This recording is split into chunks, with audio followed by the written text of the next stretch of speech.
friends. It is Wednesday, April 22nd, which means we are on day 21 of skills.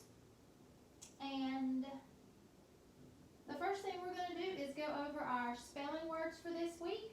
We have knit, kneel, nose, center, nugget, wine, winner, wells, whimper, and witch. And there are several items here that you can do just to practice your spelling words this week.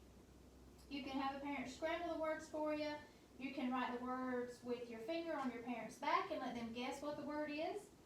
Put your words in alphabetical order. Write your words in a creative way, like a circle. You can use your words in a sentence. Write your words with rainbow spelling, like we do here at school. Just anything you want to do to practice those. And on Friday, we'll do a little spelling test, okay?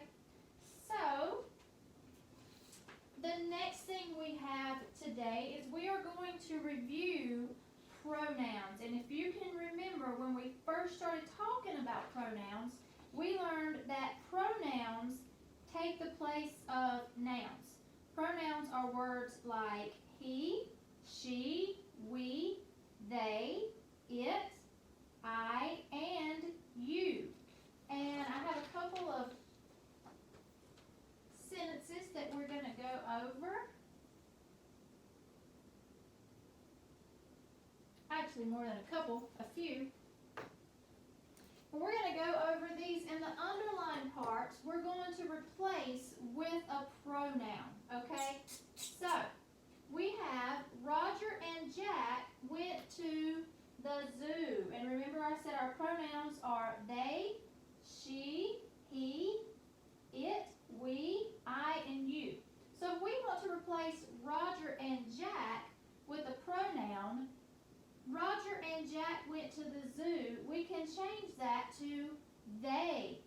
They went to the zoo. So we would replace Roger and Jack with the pronoun they. Kate ran home. We want to replace Kate with the pronoun. Now, Kate's a girl, so we want to replace Kate with she. She ran home. Mom and Dad went to dinner.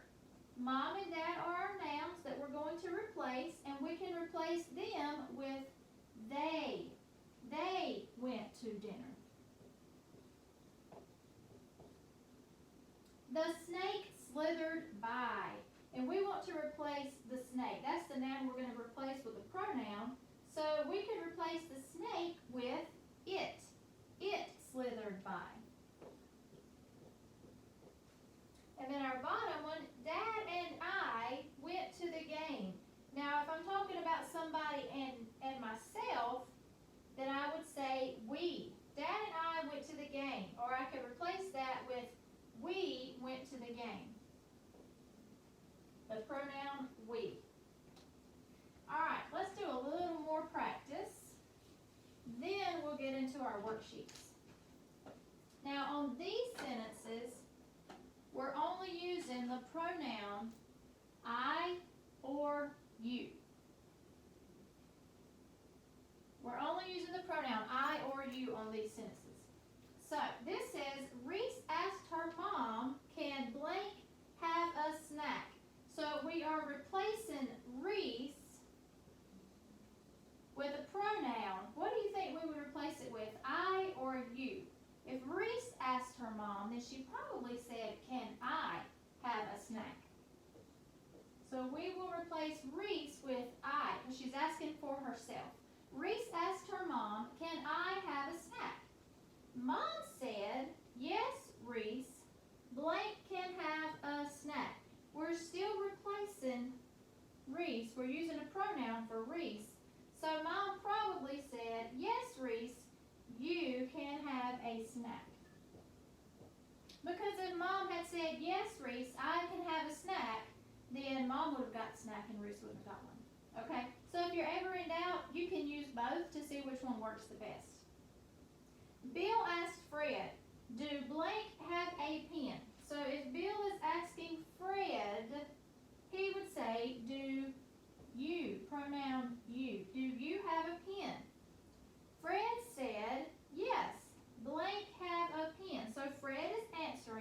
we would use the pronoun I.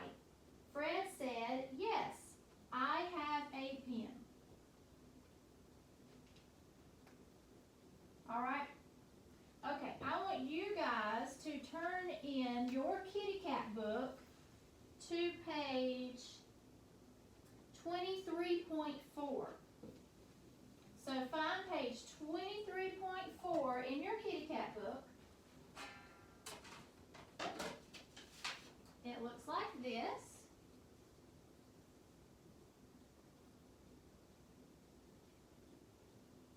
Okay, we are going to read the sentence and circle the correct pronoun for the underlined noun or noun phrase.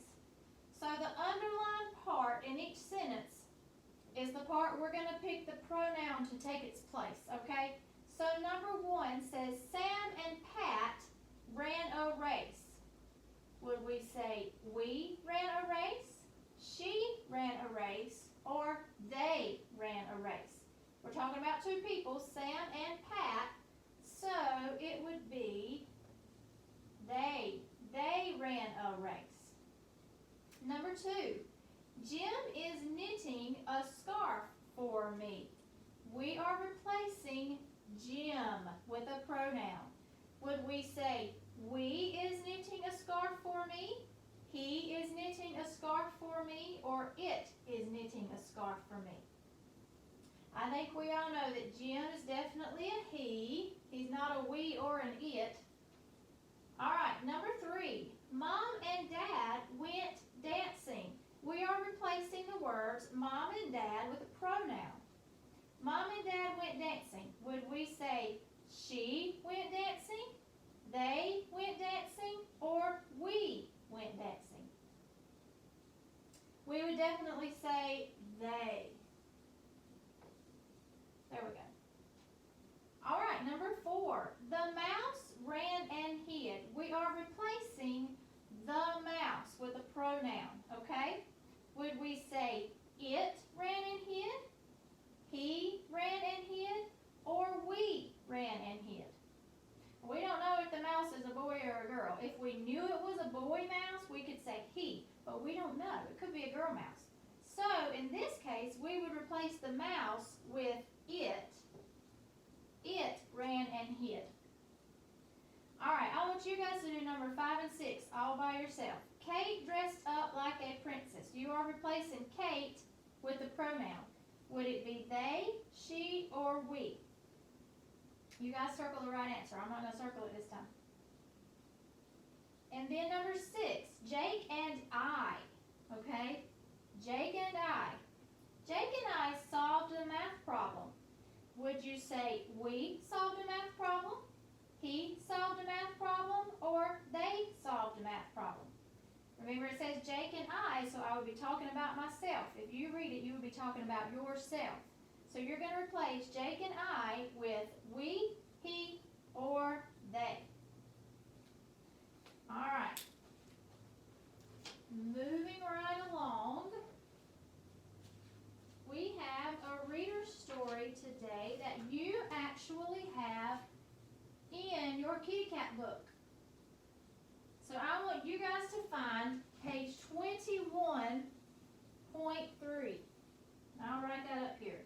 Page 21.3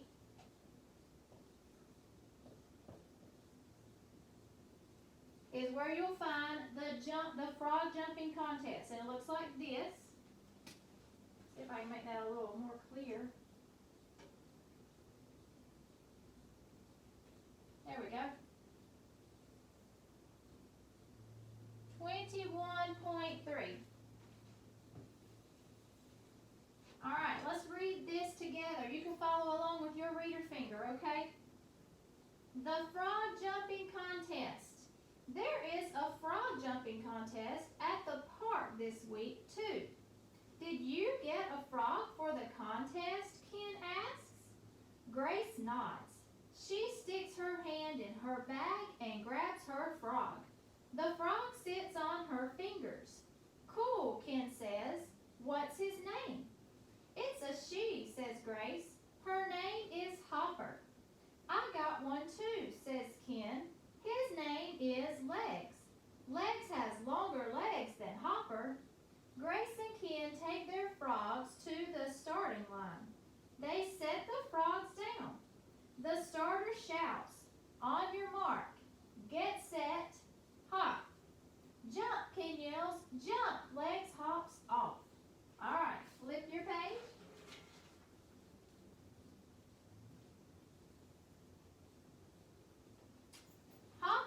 jumps too, but she jumps off to the side.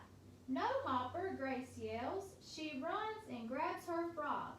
Then she sets her down with her face pointing at the finish line. Hopper hops off. This time she is lined up and on target. Ken and Grace chase their frogs down to the track. The frogs are fast. It is a close race. The two frogs cross the finish line at the same time. Did Legs win? Ken asked. Did Hopper win? Grace asked. We have two winners, says the man at the finish line. Hopper and Legs cross the line at the same time. They will share the prize. The man hands Grace and Ken a cup for their prize. Grace plops Hopper in the cup. Ken adds Legs. Then they hoist the cup up and shout, "Here's to the champs." And there's the cup. All right, now I want you to pull out 20.2. It looks like this, 20.2, and that's going to be our questions. All right, you guys should have 20.2. Number 1. What are the names of Grace and Ken's frogs? And remember, we want to have a complete sentence. We want to use capitals and punctuation, and we want to spell all of our words correctly, write neatly on the lines, and use finger spaces, okay? So, what are the names of Grace and Ken's frogs? The names of Grace and Ken's frogs are, let's start that off with a capital T, because remember we want to restate the question in our answer, so we're going to use words from the question in our answer. The names of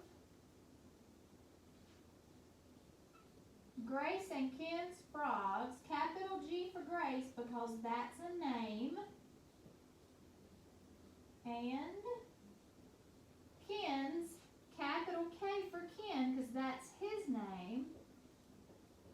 And we need apostrophe S because the frogs belong to Grace and Ken. And that apostrophe shows ownership. So for this one, we need apostrophe S. Frogs are, and what were their names? Yeah, yell it out to me. Good job. Hopper and Legs. Hopper is a name, so we have to have a capital H. Hopper.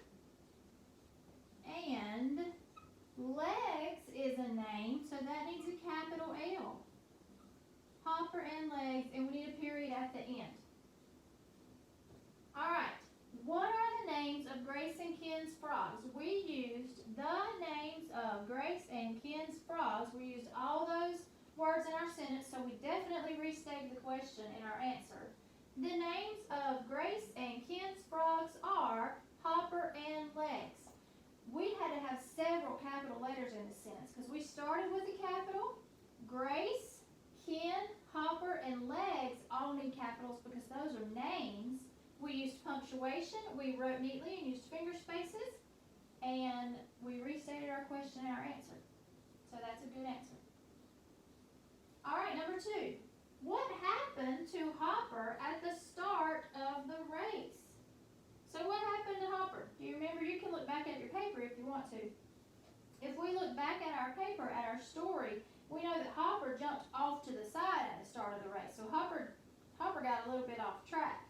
So we're going to put that in a complete sentence, okay? So we will start with Hopper. What happened to Hopper? Hopper is our subject, okay? So we're going to start with Hopper, capital H. Hopper jumped off track or off to the side, jumped off to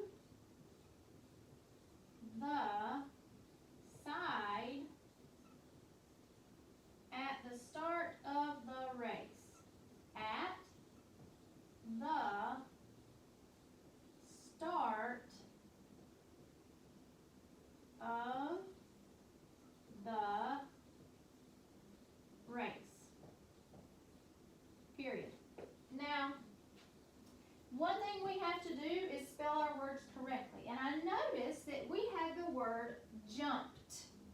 Now, when I sound out the word jumped, it sounds like I should spell it like this. Jumped, jumped. That's not how we spell it, and we learned why we don't spell it that way. Earlier this year, we learned that ED means it's past tense, it's already happened. So jumped, we're making the word jump past tense, and in order to do that, we have to add ED. Even though it sounds like a t, it's not a t. If we make something past tense, we always add ED, okay? That's one of our little tricky spellings that we had to learn about. So, what happened to Hopper at the start of the race? Hopper jumped off to the side at the start of the race. We used Hopper at the start of the race. So we definitely restated our question and our answer. We used a capital. We used punctuation. We spelled correctly, paying attention to that little tricky jumped in there. We used finger spaces and wrote neatly on our lines. Great answer. Okay, let's flip our paper over and do the back side. All right, flip it over. Which frog wins the race? Which frog wins the race? Do you remember? It was a tie, you're right. So, we're going to answer this in a complete sentence, and let's look back at our story to see what the story said. The story actually says there are two winners because Hopper and Legs crossed the line at the same time. Now, there are different ways to word it, but I want you to practice looking back at your story and using the words that the story uses and that explanation as best you can. That's good practice, okay? So we're going to say what the story told us specifically. The story says there are two winners, capital T for the beginning of our sentence. There are two winners because B-E-C-A-U-S-E. That's our big first grade tricky word. Because Hopper, capital H, because that's his name, and Legs, capital L, because that's also a name. There are two winners because Hopper and Legs crossed the line at the same time. Crossed the line at the same time. Period at the end. So, which frog wins the race? There are two winners because Hopper and Legs crossed the line at the same time. Period. We used capitals, punctuation, we wrote neatly, used finger spaces, and spelled all of our words correctly. And we answered the question. All right. Good job, guys. All right, that's all we have for our skills lesson today. Remember to practice your spelling words and try to read any book of your choice for a few minutes, or you can read any story in your reader just for extra practice, okay? Have a great afternoon, guys. Bye.